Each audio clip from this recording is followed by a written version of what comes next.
Once, upon a midnight dreary, while I pondered, weak and weary, over many a quaint and curious volume of forgotten lore, while I nodded, nearly napping, suddenly there came a tapping, as of someone gently rapping at my chamber door. "'Tis some visitor," I muttered, tapping at my chamber door. "Only this, and nothing more."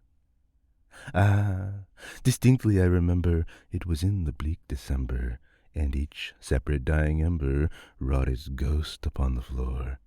Eagerly I wished the morrow, vainly I had sought to borrow from my book surcease of sorrow, sorrow for the lost Lenore, for the rare and radiant maiden whom the angels name Lenore, nameless here, forevermore.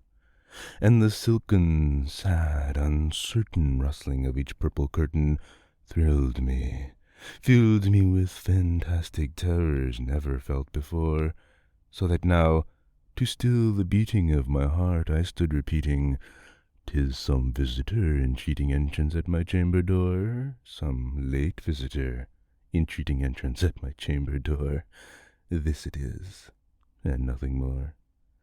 Presently my soul grew stronger, hesitating then no longer. "Sir," said I, "or madam, truly your forgiveness I implore, but the fact is, I was napping, and so gently you came rapping, and so faintly you came tapping at my chamber door, that I scarce was sure I heard you. Here I opened wide the door. Darkness there, and nothing more. Deep into that darkness peering, long I stood there wondering, fearing, doubting, dreaming dreams no mortal ever dared to dream before. But the silence was unbroken, and the stillness gave no token, and the only word there spoken was the whispered word, "Lenore?" This I whispered, and an echo murmured back the word, "Lenore?" Merely this, and nothing more. Back into my chamber turning, all my soul within me burning, soon again I heard a tapping, somewhat louder than before. "Surely," said I, "surely that is something at my window lattice. Let me see then what thereat is, and this mystery explore. Let my heart be still a moment, and this mystery explore. 'Tis the wind, and nothing more." Open here I flung the shutter, when with many a flirt and flutter, in there stepped a stately raven of the saintly days of yore. Not the least obeisance made he, not a moment stopped or stayed he, but with mien of lord or lady, perched above my chamber door, perched on a bust of Pallas, just above my chamber door, perched and sat, and nothing more.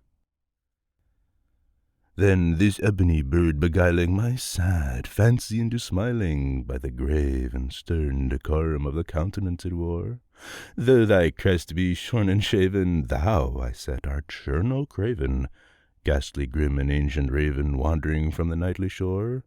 Tell me what thy lordly name is on the night's Plutonian shore." Quoth the raven, "Nevermore." Much I marvelled, this ungainly fowl, to hear discourse so plainly, though its answer little meaning, little relevancy bore. For we cannot help agreeing that no living human being ever yet was blessed with seeing bird above his chamber door, bird or beast upon the sculptured bust above his chamber door, with such a name as Nevermore. But the raven, sitting lonely on the placid bust, spoke only that one word, as if his soul in that one word he did outpour. Nothing further than he uttered, not a feather than he fluttered, till I scarcely more than muttered, "Other friends have flown before.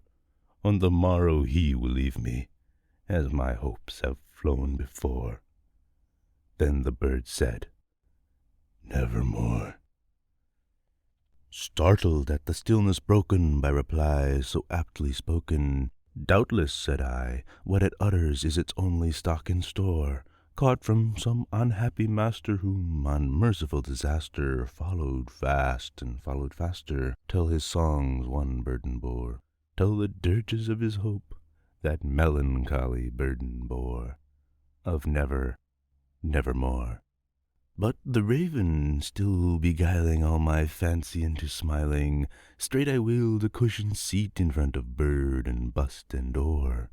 Then, upon the velvet sinking, I betook myself to linking fancy unto fancy, thinking what this ominous bird of yore, what this grim, ungainly, ghastly, gaunt, and ominous bird of yore meant in croaking nevermore.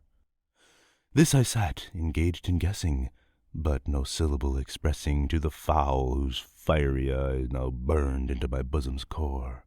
This and more I sat divining, with my head at ease reclining on the cushion's velvet lining that the lamplight gloated o'er, but whose velvet violet lining, with the lamplight gloating o'er, she shall press, nevermore. Then methought the air grew denser, perfumed from an unseen censer, swung by seraphim whose footfalls tinkled on the tufted floor. Wretch, I cried, thy God hath lent thee, by these angels he has sent thee, respite, respite and nepenthe from thy memories of Lenore. Quaff, oh, quaff this kind nepenthe, and forget this lost Lenore. Quoth the raven, nevermore. Prophet said I, thing of evil, prophet still, if bird or devil, whether tempter sent, or whether tempest tossed thee here ashore, desolate yet all undaunted, on this desert land enchanted, on this home by horror haunted, tell me truly, I implore, is there balm in Gilead? Tell me, I implore. Quoth the raven, nevermore.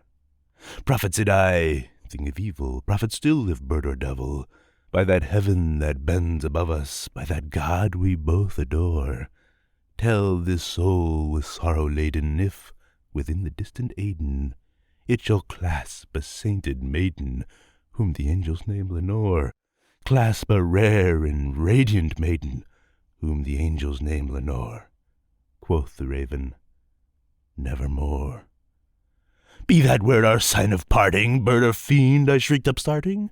Get thee back into the tempest and the night's Plutonian shore. Leave no black plume as a token of that lie thy soul has spoken. Leave my loneliness unbroken. Quit the bust above my door. Take thy beak from out my heart, and take thy form from off my door. Quoth the raven, nevermore. And the raven, never flitting, still is sitting